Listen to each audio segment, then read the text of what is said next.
hope when hope was all but gone. A second chance to sing a brand new song. You opened up my eyes to see.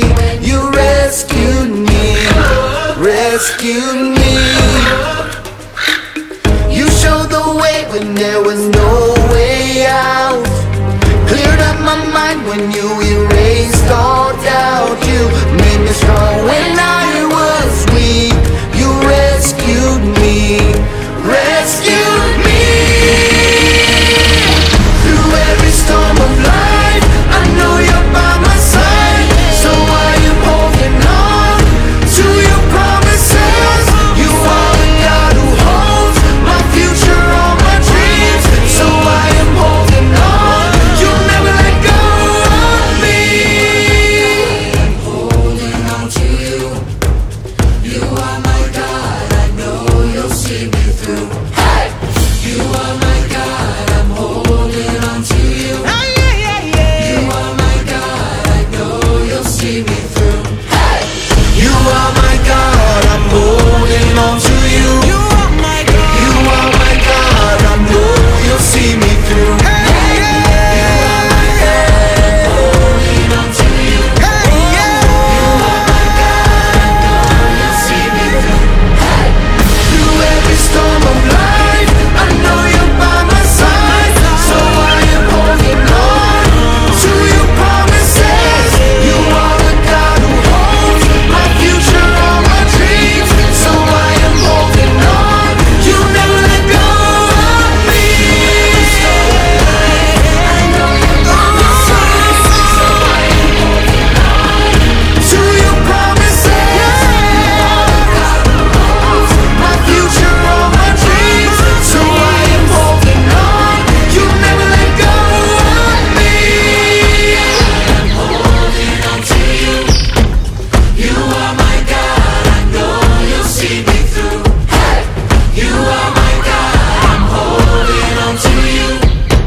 God of heaven and earth, you are amazing.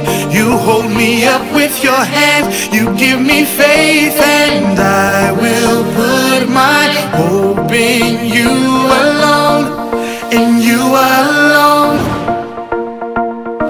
God of heaven and earth, you are amazing.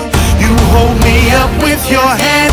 You give me faith, and I will put my hope in you alone, in you alone. I will put my hope in you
Welcome to Story Lab. This week, we're talking about humility, while we take a look at the story of a really unusual breakfast.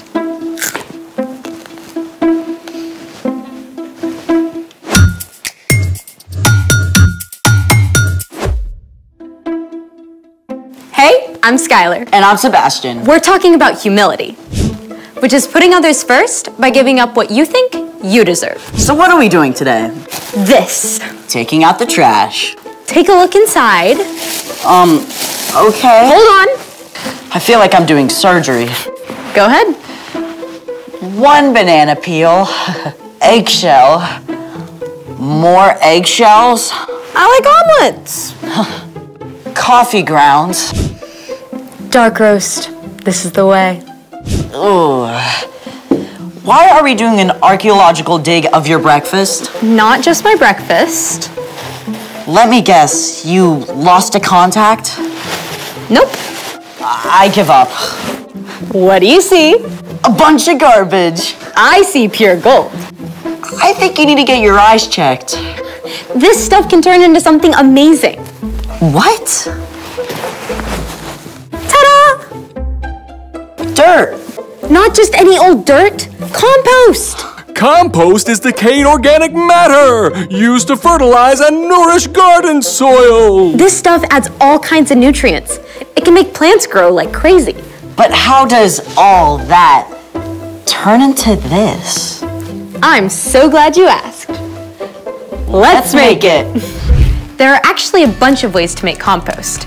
You can go outside and dig a hole about 1 foot deep, but you can also just compost on your kitchen counter with a bin like this. So you just dump the stuff into the bin and it turns to compost? Not quite.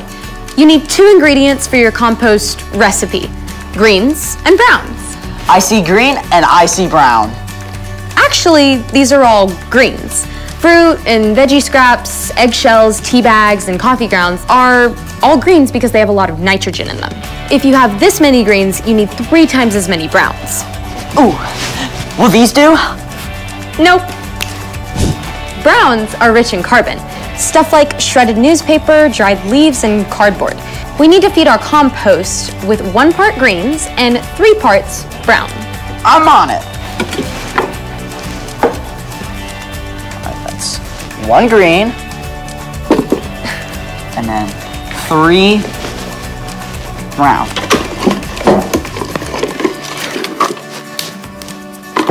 There we go. Now we keep doing that, right? Yep. 2 2 and 3. And then we need 1 of this. Yes. Well, it is basically garbage. That's it? Pretty much. You can feed your bin greens and browns, and with the right balance of carbon and nitrogen, it'll help it decompose quickly. And it also helps to turn it over every few days. What a cool way to turn something no one wants into dirt. Really helpful, awesome dirt. There's more than one way to make something good out of something not. It's time for... The story before the story. Today, we're in John, the 4th book in the New Testament. But before John, in the very beginning, out of a deep, deep love, God made an amazing world. But when people turned away from God, the world was broken. God made a plan to draw people back into relationship.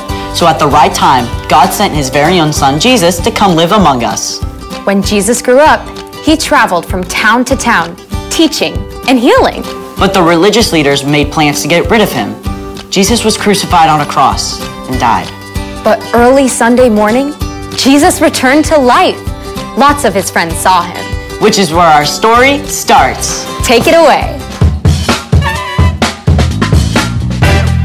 Hey everyone, I'm Chloe. Hey, Chloe. After Jesus defeated death, he appeared to Mary Magdalene and then to his closest friends, and lots of other followers too. We can only imagine how amazed and overjoyed they were, and how many questions they had, especially Peter. I said 3 times I didn't know Jesus. Is he angry with me? Does he still want me to be his friend? It was true. The night before Jesus was crucified, Peter had promised he would die before denying Jesus. Where I am going you can't follow now, but you will follow me later. Lord, Why can't I follow you now? I will give my life for you. Will you really give your life for me? Before the rooster crows, you will say 3 times that you don't know me. Within hours, Jesus was arrested. Many of Jesus' friends had fled, but Peter followed behind, trying to remain unnoticed. As Jesus was questioned by the high priest, Peter stayed outside, warming himself by a fire. A servant girl questioned him. You aren't one of Jesus' disciples too, are you?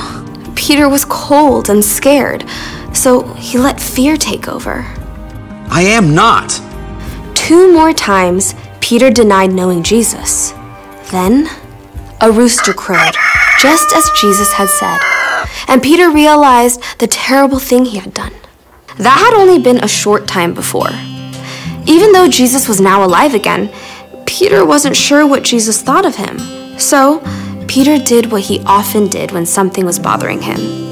He gathered a few friends and went fishing. All night long, they threw out their nets, but by early morning, they still hadn't caught a single fish.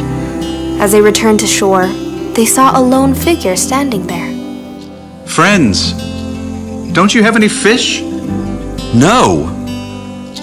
Throw your net on the right side of the boat. There you will find some fish. That makes 0 sense. Even though it seemed ridiculous, Peter gave it a try. And within moments, the net was so full of fish, they couldn't even pull it onto the boat. It's Jesus. In his excitement, Peter forgot his worries and splashed as fast as he could toward Jesus. When he reached the shore, Peter found that Jesus had already cooked fish over a campfire. Come and have breakfast. Jesus offered the fish and some bread to Peter and his friends. The last time they had eaten together was the night Jesus died. But so much had happened since then. They may have been quiet as they ate, wondering how things would be different now. When they finished breakfast, Jesus called Peter aside. Maybe they took a walk on the beach. I bet Peter's heart was pounding fast. This is it. Peter, do you love me more than these others do? This was not what Peter expected. He took a deep breath and answered. Yes, Lord. You know that I love you. Feed my lambs. Now, let's be clear. There were no sheep on the beach. Jesus didn't mean for Peter to take some lambs out into a field of green grass. But many times, Peter had heard Jesus call himself the Good Shepherd, while the people around him were like sheep. Jesus wants me to take care of the people who follow him. Again, Jesus asked, Peter, do you love me? Yes, Lord. You know that I love you. Take care of my sheep. Peter was getting anxious again. Why had Jesus asked a second time? Didn't Jesus believe him? A third time, Jesus asked. Peter, do you love me? Lord, you know all things. You know that I love you. Feed my sheep. Peter was frustrated that Jesus kept repeating this until he realized. Jesus has asked me 3 times if I love him. Maybe that's once for every time I said I didn't know him. Jesus had not only forgiven Peter, Jesus was inviting Peter to care for all the people who would follow Jesus now and in the years to come. Following Jesus wouldn't be easy, but it would be worth it. Every step of the way. The end. Wow, so Peter really messed up, but Jesus still loved him. Yeah, Jesus didn't leave him hanging. Exactly. Peter was the one who denied Jesus, but Jesus took time to make it right between them. So, what's our part in the story? Well, if someone wrongs you, it's super easy to stay mad. But even if you feel like you have a right to stay mad, humility means choosing to forgive and make things right. Maybe your friend didn't call and invite you to their house on Saturday like they said they would. Instead of being mad and refusing to talk to them until they talk to you first, you can go to your friend. You can tell your friend you were hurt, but still care about them and want to hang out. Or your big sister promised to give you a ride to school, but she left early, and you had to wait for the bus in the rain. Instead of giving your sister the cold shoulder, go to her. Tell her that it wasn't okay, but you still love her. And if you are the one who hurt someone else, it's just as important to make things right with them. This is not easy stuff.